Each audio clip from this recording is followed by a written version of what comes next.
Ahora, Padre, después de toda esta primer parte del culto que te hemos ofrecido, te queremos pedir que tú nos hables, que nos permitas salir de este lugar con tu palabra, Padre, en nuestros corazones. Y permíteme a mí solamente ser un instrumento que tú utilizas para edificar a la iglesia. Gracias te doy en el nombre de Jesús por esta oportunidad. Amén. Bueno, a sus lugares, hermanos. Hemos estado durante este mes de noviembre revisando algunos pasajes o libros que decíamos al inicio del mes. De repente nos cuesta trabajo estudiarlos. Quisiéramos estudiar los 12 profetas menores, pero tenemos que ir tomando algunos ejemplos nada más de cómo acercarnos a esos profetas. En alguna ocasión ya estudiamos, por ejemplo, al profeta Jonás también. Hemos estudiado en otros momentos otros profetas. Y por eso en este mes hemos estudiado, ya hemos meditado en el mensaje que Dios dio a su pueblo a través del profeta Oseas. Si usted no pudo escuchar esa predicación, recuerde que está en la plataforma de YouTube para ver qué le dijo Dios al pueblo a través de Oseas. Después estudiamos a Sofonías. Jehová está en medio de ti, poderoso, poderoso. El domingo pasado, gracias a nuestro hermano Elías Beninú, se estudió al profeta Ageo. También un libro que pocas veces leemos y que decía el hermano Elías, un mensaje muy duro, muy fuerte que da a la iglesia. Hoy queremos hablar de un cuarto profeta menor, el profeta Miqueas. Y como lo hemos estado haciendo en las ocasiones anteriores, es sumamente importante recordar el contexto en el cual le toca vivir al profeta Miqueas. Y para ello la mayoría de estos profetas, en su introducción o en su primer versículo, nos cuentan de ese contexto. Vean Miqueas, capítulo 1, en el versículo 1. Palabra de Jehová que vino a Miqueas de Moreset en días de Jotam, Acaz y Ezequías, reyes de Judá, lo que vio sobre Samaria y Jerusalén.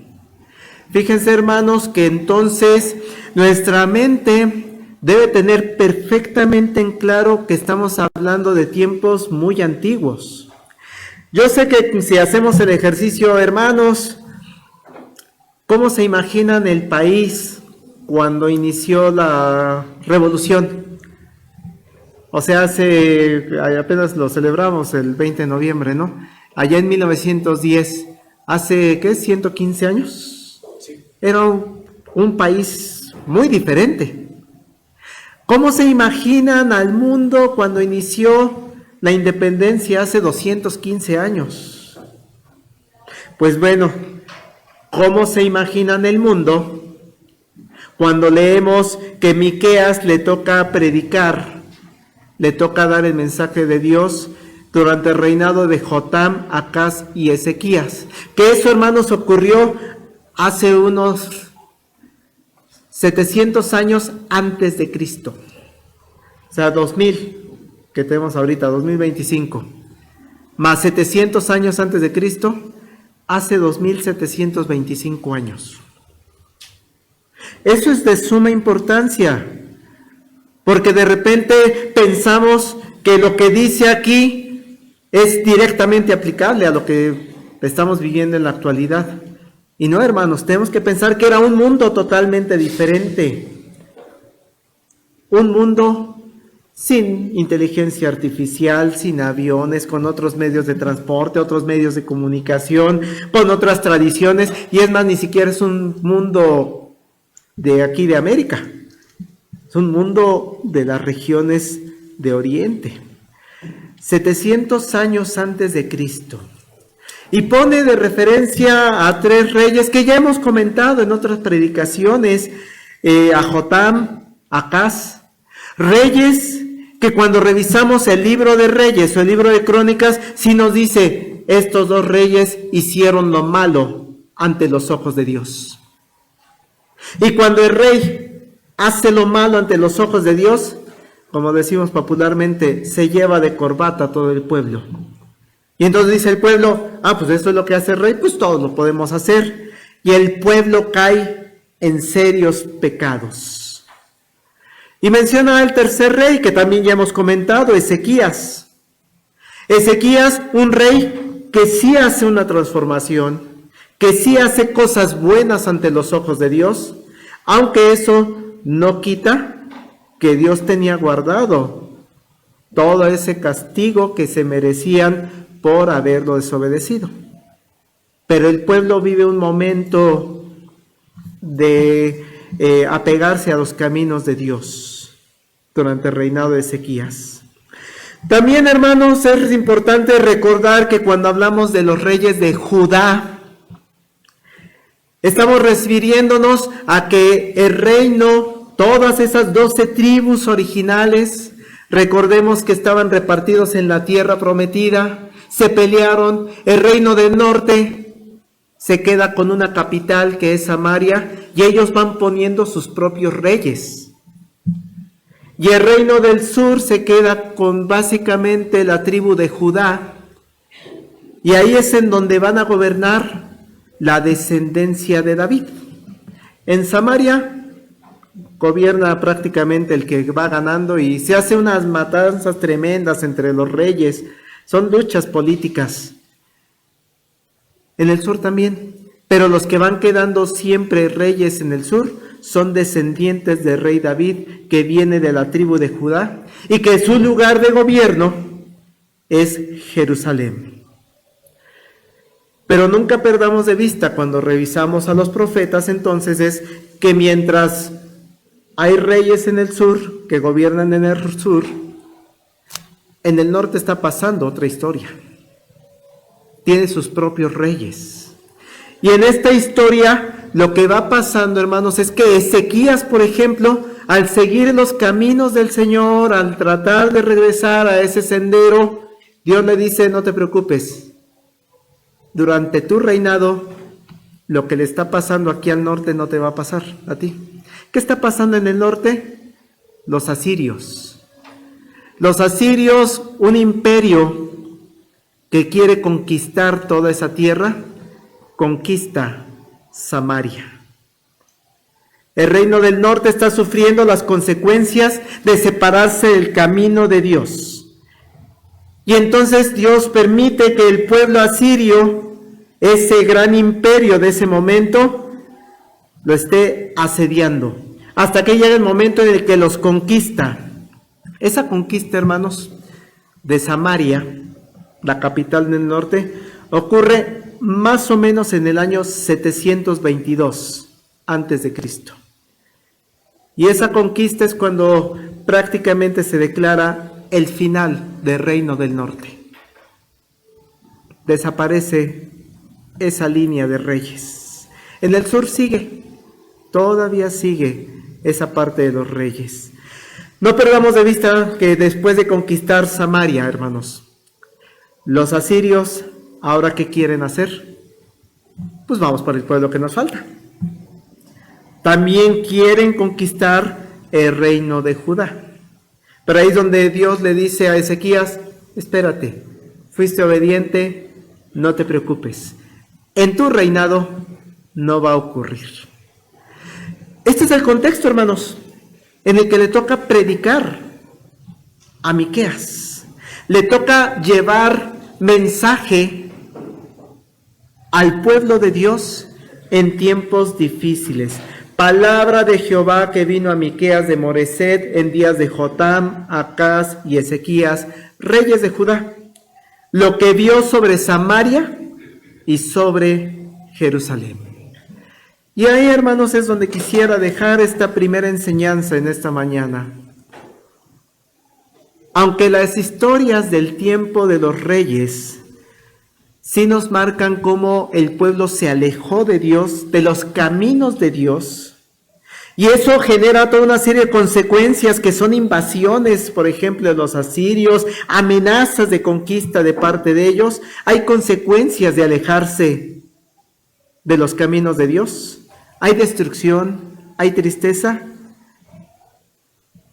Palabra de Jehová que vino a Miqueas para su pueblo. Es decir, Dios no deja de hablar. Así que si usted, hermana, usted, hermano, está pasando por momentos en los que siente que está en una lucha tremenda, si usted está sintiendo que, de repente siento que me alejo del camino de Dios, no se preocupe, Dios le sigue hablando. Por eso, con algunas personas que he podido hablar, les he insistido, no deje de venir a la iglesia, Es que pastor, no quiero, es que me cuesta trabajo, es que esto, aquello, pero no dejes de venir. Porque aún en medio de estos conflictos tan fuertes que tienes, Dios te habla. Así le pasó en el reinado de Jotam, Acaz y Ezequías. Así pasó mientras conquistaban Samaria y mientras estaban asediando a Jerusalén. Dios te habla, hermano. No dejes de conectarte, de estar aquí en el templo.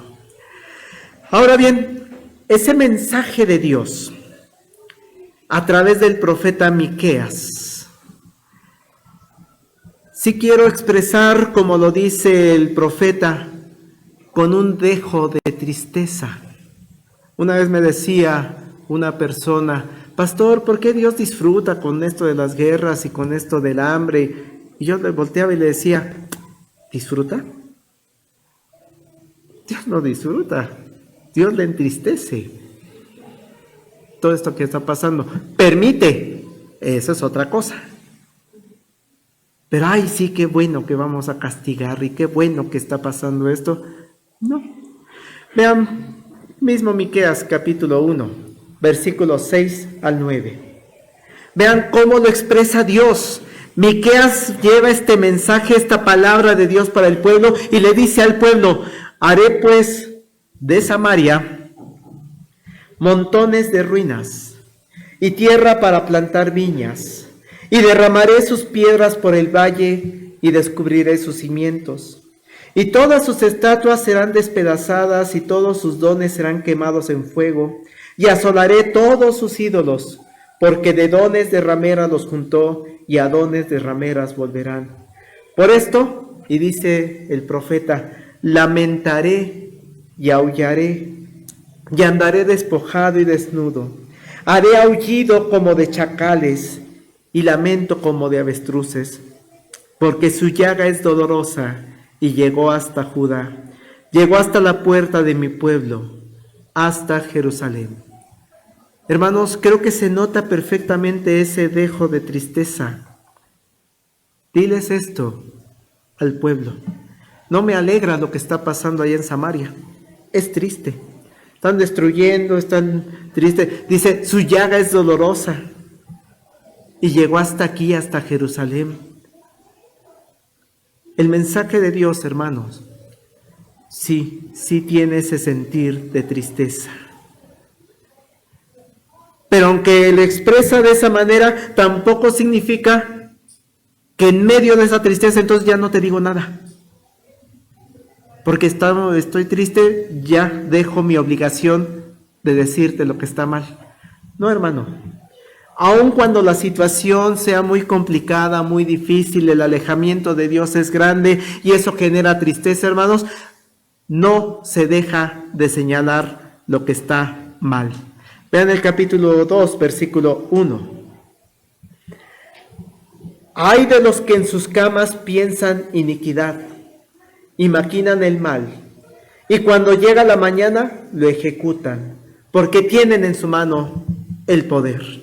Sí es cierto, es una situación triste, es una situación difícil la que está viviendo todo el reino, tanto el norte como el sur. Y sí se los expresó Dios, sí hay una llaga dolorosa, llegó hasta Judá, es muy triste lo que está pasando, pero no puedo dejar de señalar, ay de los que están ocasionando esto. Ay de los que están pensando en sus camas iniquidad. Ay de los que están maquinando el mal. en el reino del norte y en el reino del sur.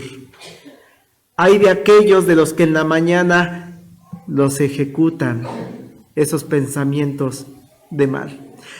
Pensaba mientras veía este pasaje, hermanos, este versículo 1 del capítulo 2. Dios es el soberano. Y Dios no tendría por qué dar ninguna explicación de sus actos, hermanos. Pero Dios les dice al pueblo, cuidado, estás jugando con fuego, estás haciendo cosas mal. Y eso lo pone en advertencia cuando pone esa palabra tan fuerte, tan dura como ¡ay! ¡Ay de aquellos, Cuidadito. Dicho en términos más contemporáneos, ¿no? Ay, pastor, es que yo puedo controlar esto. Cuidado, Hay de aquellos que, ay, nada más voy a probar una. Ay, nada más falté una. Ay, nada más me voy a ir a esto. Nada más una vez, pastor. Ay, ¿qué frase tan dura es esa? Ay. En los tiempos, hermanos, del profeta Miqueas hay personas que vean, Dios les dice, hay de aquellos que piensan cosas malas.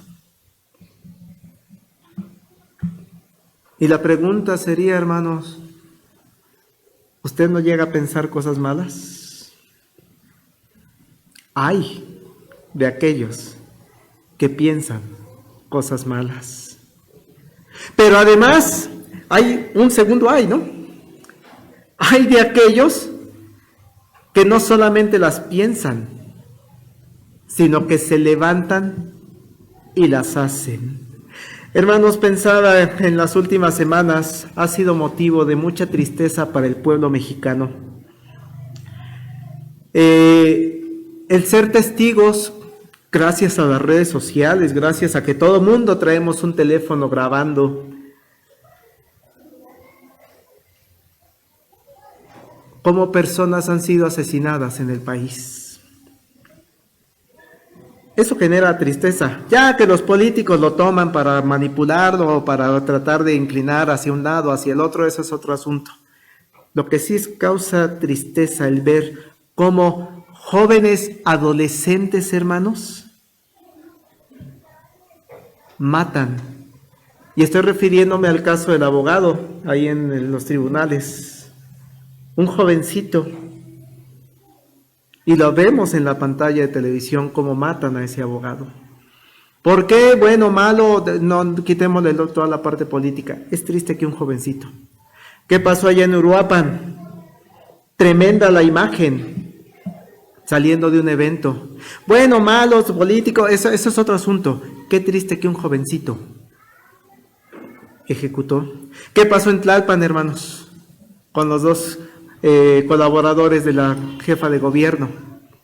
Los estaban pescando a esas dos personas hasta que los ejecutaron. Hay de aquellos que se levantan y hacen las cosas. Y qué triste es que son jóvenes, adolescentes. Hay personas, hermanos, que también nos debe llenar de tristeza y de indignación, que no son los que ejecutaron a estas personas. El jovencito de Uruapan lo mataron. Pero detrás de esas personas, los ejecutores, hay personas que son los que pensaron la idea. Les llamamos autores intelectuales, ¿no? Qué triste. Qué triste que hay personas en el mundo, que hay personas en nuestro país que un día se levantaron y esta persona me está causando problemas. Vamos a hacer conexiones hasta que llega un jovencito adolescente que es el que va a ejecutar. Por eso, qué duro leer que la situación hace 2750 años era similar. Hay de los que en sus camas piensan iniquidad. Hay de aquellos autores intelectuales y maquinan el mal. Hay cuando llega la mañana y lo ejecutan como estos jovencitos adolescentes, porque tienen en su mano el poder. Ahí es una segunda enseñanza, hermano. Sí, las situaciones están difíciles en el país. Las situaciones estaban difíciles en aquella región, en el reinado de Jotam, de Acaz y de Ezequías. Pero Dios no ha dejado de hablar, primera enseñanza, y tampoco deja de señalar que hay cosas que están mal. Así que, hermano, no deje de señalar. No en el ámbito político, eso no nos metamos en ese rollo, sino no dejemos de señalar que hay pecado y que habrá consecuencias. Hay de aquellos que piensan iniquidad y que la ejecutan. No debemos dejar entonces de señalar las cosas que están mal. ¿Qué situación tan triste, hermanos? Es que Dios no responda.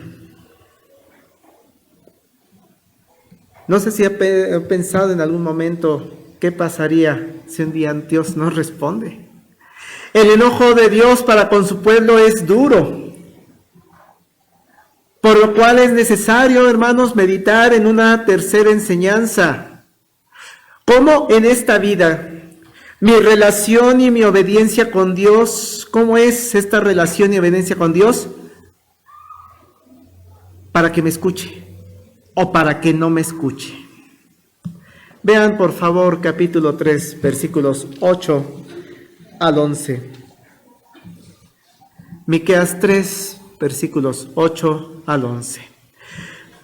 Dice Dios a través del profeta Miqueas: Mas yo estoy lleno del poder del Espíritu de Jehová, y de juicio y de fuerza para denunciar a Jacob su rebelión, y a Israel su pecado.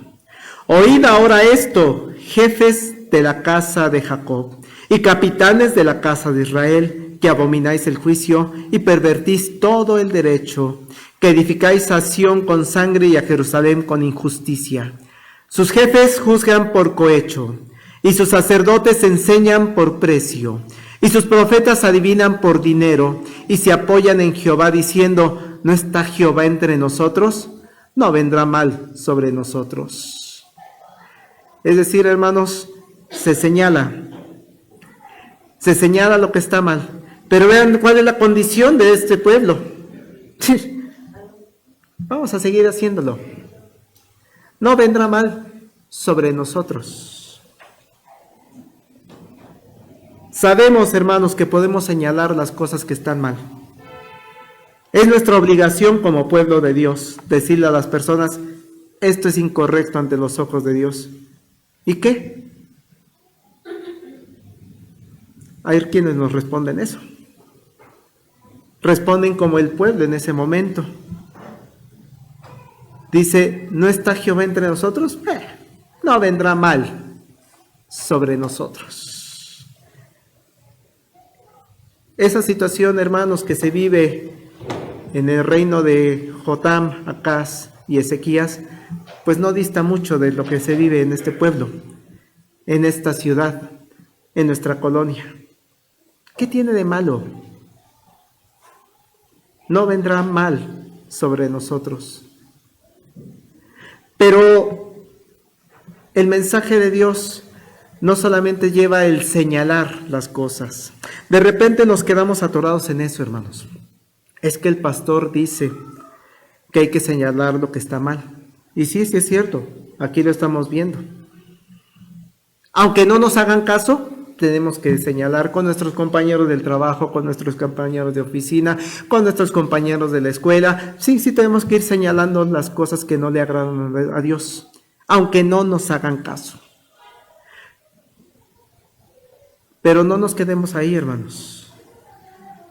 Porque llegamos al capítulo 4, donde el mensaje del señalar las cosas que están mal vienen siempre acompañados de un mensaje de esperanza para el pueblo.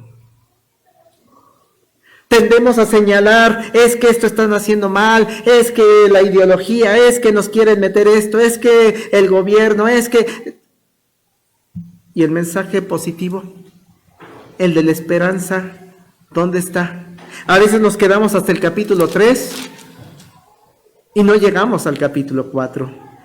Veamos ahora cómo cambia este mensaje en el capítulo 4. Porque debemos llevar al pueblo a recuperar la confianza en el Dios de amor, en el que usted y yo creemos. Dice el versículo 1: acontecerá en los postreros tiempos que el monte de la casa de Jehová será establecido por cabecera de montes y más alto que los collados, y correrán a él los pueblos. Hermanos, cuando dice el profeta monte de la casa de Jehová, está usando una figura para representar el gobierno de Dios. Imagínense a Dios en ese espacio gobernando. Acontecerá en los postreros tiempos que el monte de la casa de Jehová, el gobierno de Dios, el trono de Dios, el palacio de Dios, dice, será establecido por cabecera. Es decir, va a llegar el momento, Dios le dice al pueblo en la época de Miqueas, va a llegar el momento en el que el trono de Dios va a tener la máxima importancia por sobre todas las naciones. Va a llegar el momento en el que el pueblo de Dios va a reconocer el trono de Dios, el palacio de Dios, el gobierno de Dios como la cabecera de todos los montes, de todos los demás reinos que existan.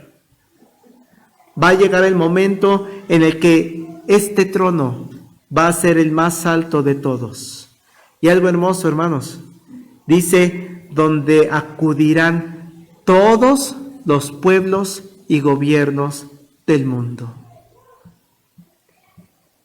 Hay que señalar el mal, sí, pero también hay que decirle, hay un momento en el que ese mal ya no va a existir.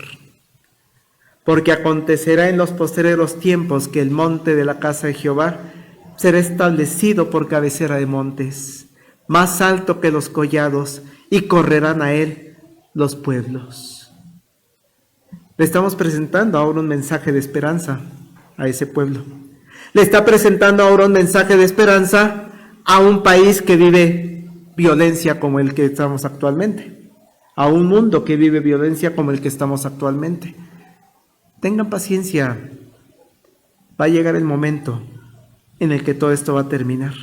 Y sigue diciendo, versículo 2, vendrán muchas naciones y dirán, venid y subamos al monte de Jehová y a la casa del Dios de Jacob, y nos enseñará en sus caminos, y andaremos por sus veredas, porque de Sión saldrá la ley, y de Jerusalén la palabra de Jehová.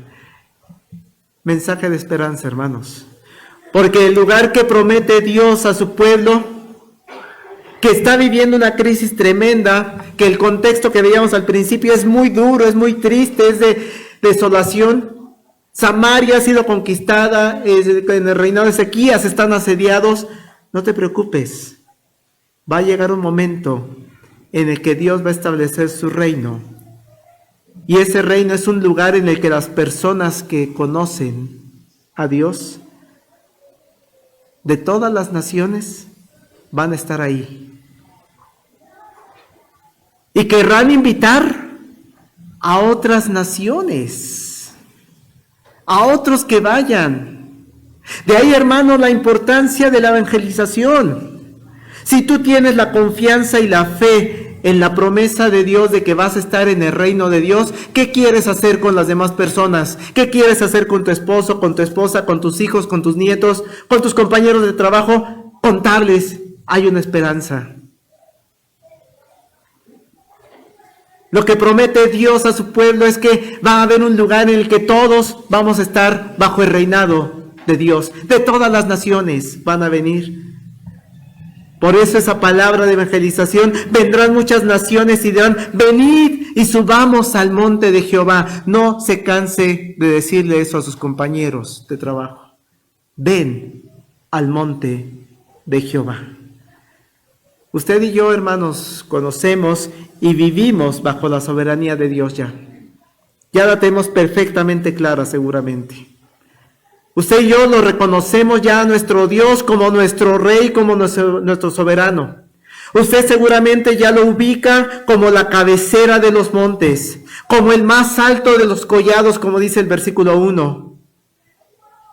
Pero ahora no quiere que las demás naciones, no quiere que las demás personas lo conozcan. Sí, ¿verdad? No deje de señalar lo negativo, pero llega hasta este capítulo 4 diciéndoles, esto es lo que te espera, un lugar maravilloso. Por eso nuestro grito al mundo que nos rodea es el mismo grito que dio Miqueas. Vengan, subamos al monte de Jehová, acerquémonos a las maravillas de nuestro Dios, acércate al reino de Dios. Y esta, hermanos, es una de las características que distingue al pueblo de Dios. Distingue a la iglesia de Jesucristo. Vean el verso 5. Aunque todos los pueblos anden cada uno en el nombre de su Dios, nosotros con todo andaremos en el nombre de Jehová nuestro Dios eternamente y para siempre. Aunque allá afuera vemos que hay gente que no nos quiere escuchar, que dice, ay, ¿de qué me va a castigar Dios? A mí qué me interesa tu Dios. Aunque todos los pueblos anden cada uno en el nombre de su Dios, lo que va a distinguirte a ti, hermana, lo que va a distinguirte a ti, hermano, es que tú puedes decir, yo andaré en el nombre de Jehová, nuestro Dios, eternamente y para siempre. No hay mejor lugar, hermanos, que estar con Dios, que estar con el único y verdadero Dios.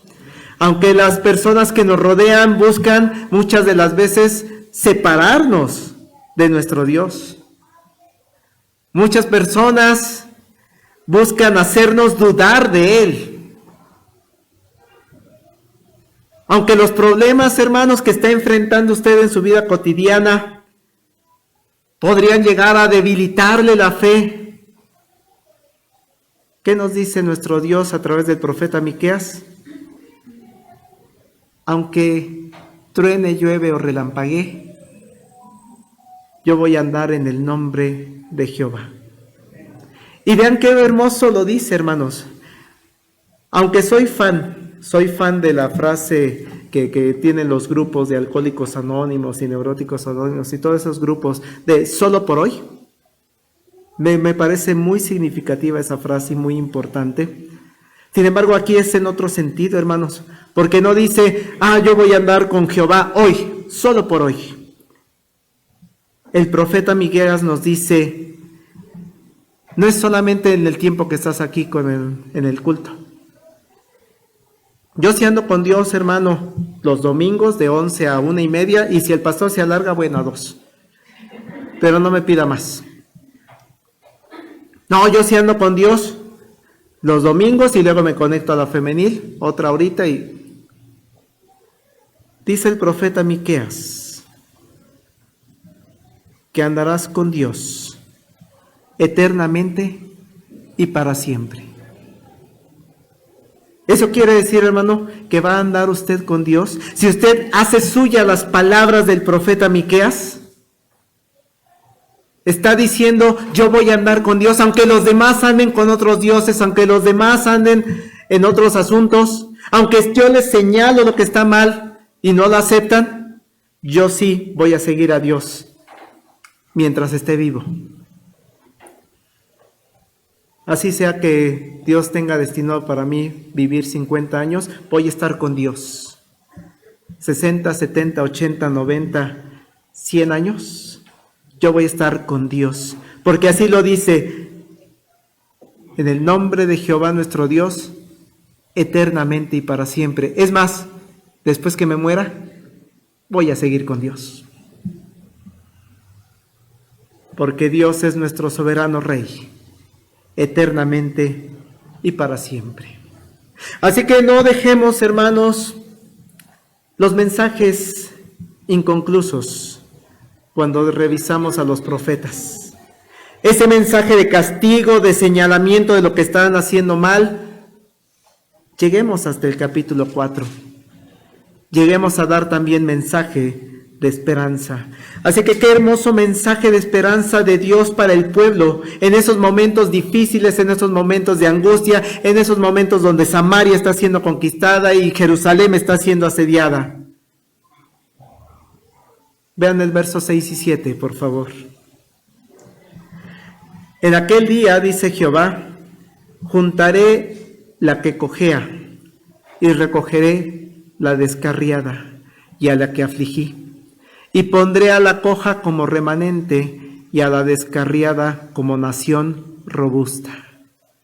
Hermana, hermano, ¿cuántas veces en nuestra vida no nos hemos sentido debilitados? Jerusalén, Samaria en ese momento se sienten debilitados y consecuencia de su pecado.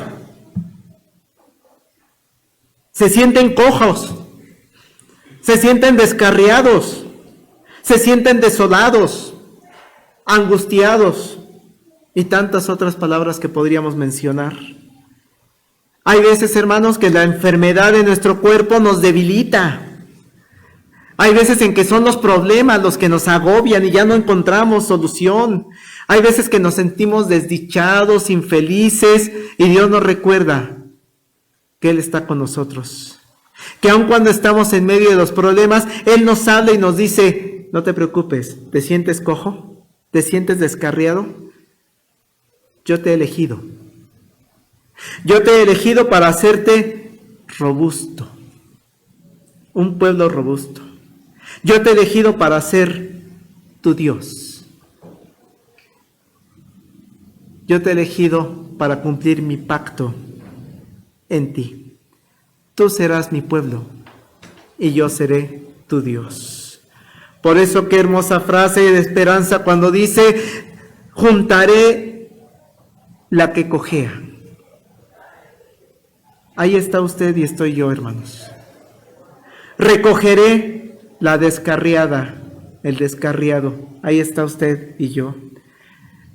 Recogeré a la que afligí. Ahí está usted, ahí estoy yo.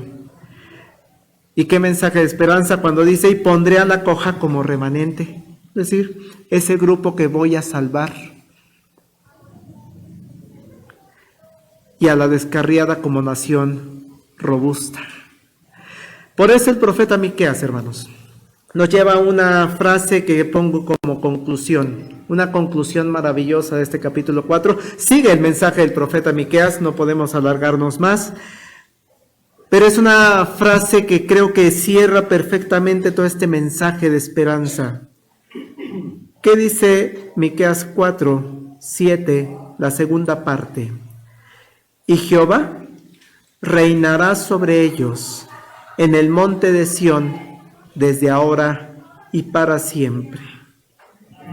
Si preguntara, hermanos, yo al pueblo de Judá, a la ciudad de Jerusalén, que está viviendo aflicciones, que ha visto cómo ha sido destruida Samaria, que ha visto cómo sus reyes se han alejado de los caminos de Dios y se han llevado de corbata a todo el pueblo, si les preguntara en ese momento, ¿quién es tu rey?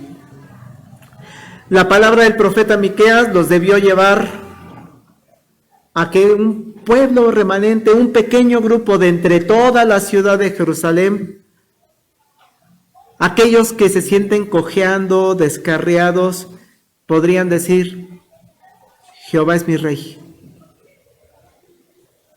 Aquel remanente que luchó contra la desviación que los reyes los llevaban, puede decir, Jehová reinará sobre nosotros en el monte de Sión, desde ahora y para siempre. Ese remanente, ese pueblo cojeante, descarriado, podrá decir, yo sigo al Rey soberano. Y qué bendición, hermanos, poderles preguntar en esta tarde a la iglesia Getsemaní, a 2700 años de distancia, a esta comunidad en la que nos encontramos personas que yo sé que vivimos aflicciones. Yo sé que esta comunidad, los que nos están escuchando en la plataforma, los que estamos aquí presentes, tenemos temores, tenemos luchas contra el pecado. El pastor, los ancianos, los diáconos, te estamos luchando contra el pecado, contra la tentación que nos quiere alejar de los caminos de Dios. Y nosotros decimos, yo quiero ser de ese remanente.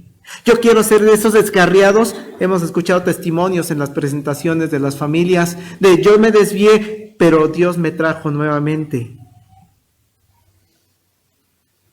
Si les pregunto a esta comunidad del día de hoy, ¿quién es tu rey?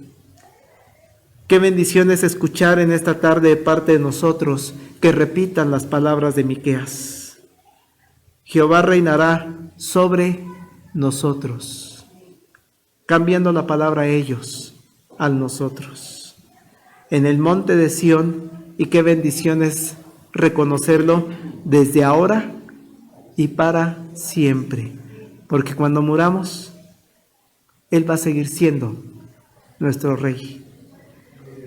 Por eso la invitación, hermanos, es a cantar. El himno número 71, vean lo que dice. Sé exaltado, por siempre exaltado, Señor, yo te alabaré. Sé exaltado, por siempre exaltado, y yo te alabaré. Tú eres, Señor, por siempre tú reinarás. La creación se goza en tu santidad. Sé exaltado, por siempre exaltado, Señor.